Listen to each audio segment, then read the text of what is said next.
This is the all-new Community Connection. I'm your host, Jade Harrell, keeping you connected to our community. Money Smart Week is back, and this year, April 22nd through the 29th, we will be abuzz about ways that we can be smarter about our finances and build wealth in our community. One of those great activities and ideas is the 4th annual Collaboration of Community Pastors and Bankers Breakfast. It's the Pastors Breakfast brought to you by the St. Louis Regional Unbanked Task Force. I'm joined today by Veta Thurman-Jeffrey, who is the Manager of Community Economic Partnerships with the Department of Economic Development for the state of Missouri, and the co-chair for the St. Louis Regional Unbanked Task Force. Hello to you. Hey, good morning, Jade. It's great to hear you. Always for you, too. And I'm glad you could join us because this usually kicks off a little bit earlier than the actual Money Smart Week, but it has a broader scope and relevancy that comes in March. So tell us about the Pastors Breakfast. So what we do, this is something we're really excited about. It gives us an opportunity to bring pastors and bankers together. The original focus was being able to help pastors create relationships, intimate relationships with local bankers and presidents and those that are working in the community so that their parishioners, those in the congregation, would have bankers that they had real relationships with. All too often what happens is when it comes time for us to want to buy a house or buy a car or do anything financial, we're just a number, a name in a computer. Mm-hmm. This is an effort to be able to make it more personal so that the churches have someone they can go to, the people in the congregation have someone they can go to, and it's just a more year-long personal relationship that's being built, and this is the first leg of how we go about building that. Mm-hmm. Now, why specifically pastors and bankers? You know, community all together could use a closer relationship and communication with our area banks, but why specifically pastors?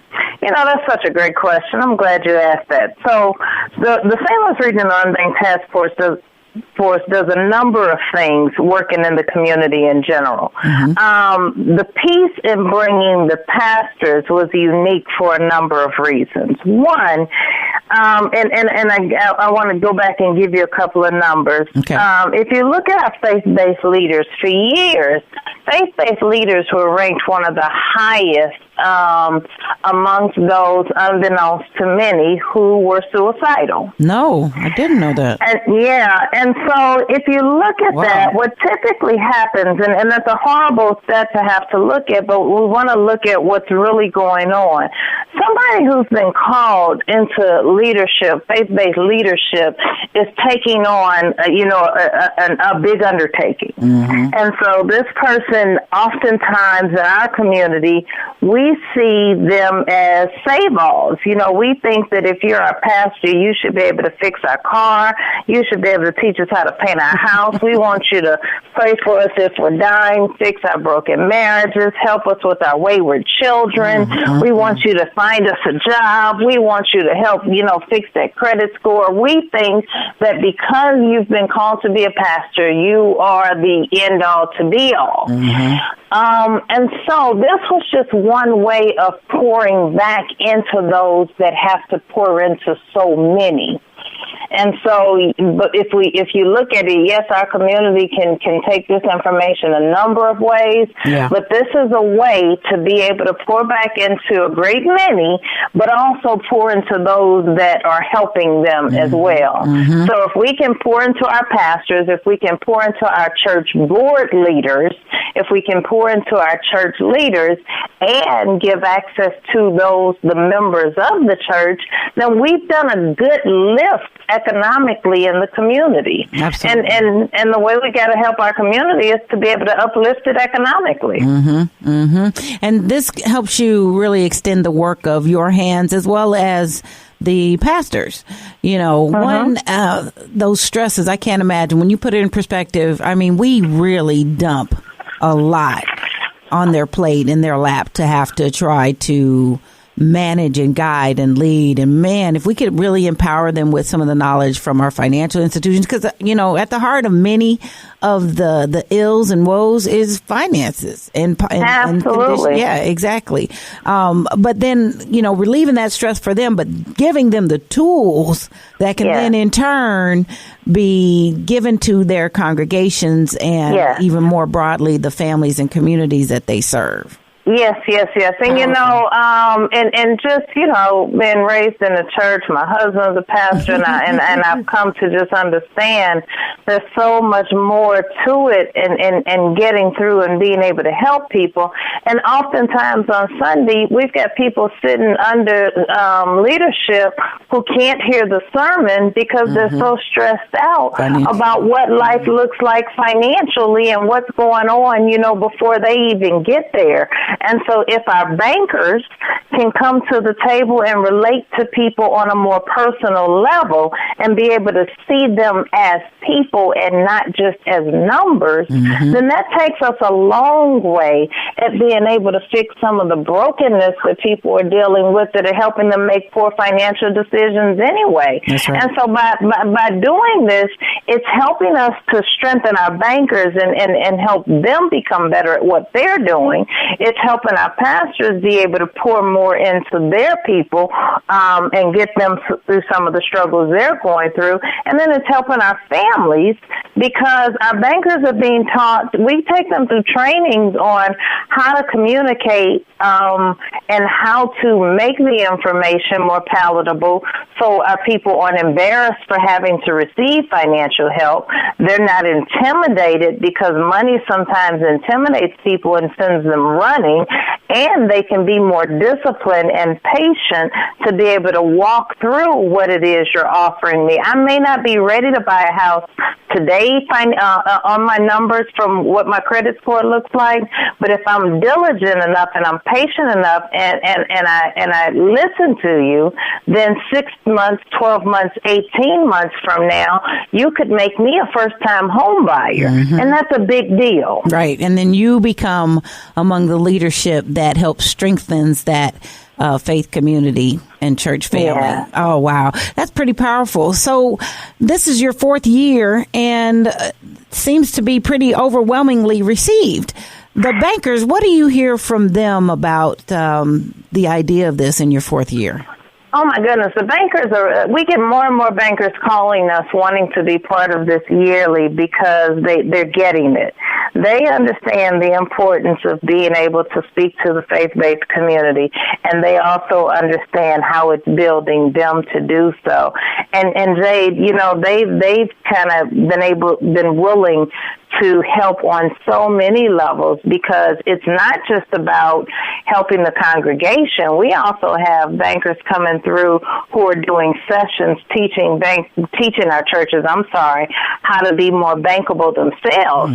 If your building is falling to pieces and you're losing members in your congregation, that means your tithes are down. The money that you're bringing in is down. So when you go to the bank, the church is not as bankable as it once was. Right. And so we've got bankers that are coming to the table that are willing to work with church leadership to teach them how the church can be in a better situation financially as well. And so, man, when I tell you the kinds of seminars that we're able to offer throughout Money Smart Week and then year long, it stretches to the congregation, it goes to the church leadership board, it goes to the pastors themselves as individually, and our bankers have all shown up and come to the table to say, we're willing to take a piece of this lift and be committed all year long to see this thing get done well. I love that. And that's what we're excited about. I love that. I'm very excited about it. And there's more. Again, I'm speaking with Veta Thurman-Jeffrey, who is the Manager of Community Economic Partnerships with the Department of Economic Development for the state of Missouri and the co-chair for the St. Louis Regional Unbanked Task Force. So let's talk a little bit more about the St. Louis Regional Unbanked Task Force and what your goals are for this year and a little bit about Money Smart Week, if you don't mind. Yeah, so Money Smart Week is just one piece of how the St. Louis Regional Unbanked Task Force lends its efforts and its relationships to help. Money Smart Week has long gone on, and it's that focused week of activity. So from the kickoff that takes place that very first Saturday to that last Saturday and all week long, there's so much going on where we're out here trying to get the community involved. And STRUT, the St. Louis Regional Unbanked Task Force, lends its efforts to help. Now, when Money Smart Week is not going on, STRUT has a number of things that it's doing every month of the year to be able to bring relationships to the community. And so we did last year an event with barbers in the community where we had conversations with barbers in the barbershop where they're getting haircuts and giving haircuts, rather, and then talking about financial empowerment. This year we have a calendar that's ripe with taking the financial piece into the grocery stores. You'll see that we have an exciting event taking place as we speak, which is a first for us, where Midwest Bank and Friendly Temple opened a bank in the church. There we go. Not to take us back to the churches, but just understanding how we're thinking outside of the box. And Midwest Bank just hit that ball out the ballpark with being able to do that, and Pastor Jones being able to have the vision to say, okay, we're not going to keep talking to our people about how to get out and get to the bank. We're going to bring it here. And there are a lot of people that have a lot to say about this, but Midwest did something real unique in that they're even going to have Sunday banking hours. And so what that does is just makes banking accessible. A lot of times if you drive in our communities, you have to drive blocks and blocks and blocks and not find banks. And so STRUT is going a long way to be able to bring banking to people. That's powerful. And be able to, and bring those relationships together. Now, we talk about that relationship. So we need to emphasize and help people understand why banking. So we've got this big number looming over our region about being unbanked or underbanked. What is the importance and why so much emphasis on having a banking relationship? Oh, my goodness. There's so many reasons, Jade. All of us work hard for every penny that we get. We would never. The problem with is what you don't know causing harm. Not one of us wants to go to work a day and not get paid for it. But imagine if out of every 4-week month, you were working a complete week and not getting paid for that. Wow. People who don't do business with banks typically go to payday loan stores, title loan stores, predatory lenders like that. And using those entities to cash your checks and do business with is almost like working that a week each month for free.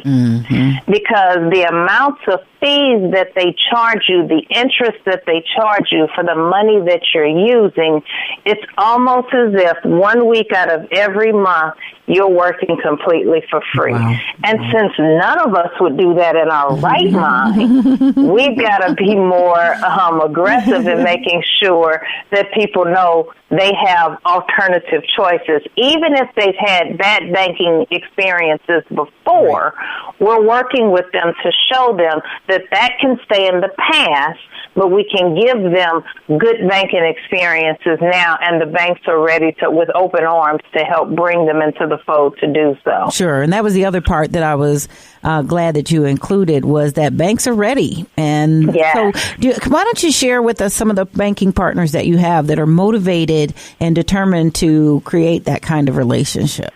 Oh, my goodness. We have so many wonderful partners, Dave. That's a great question, too.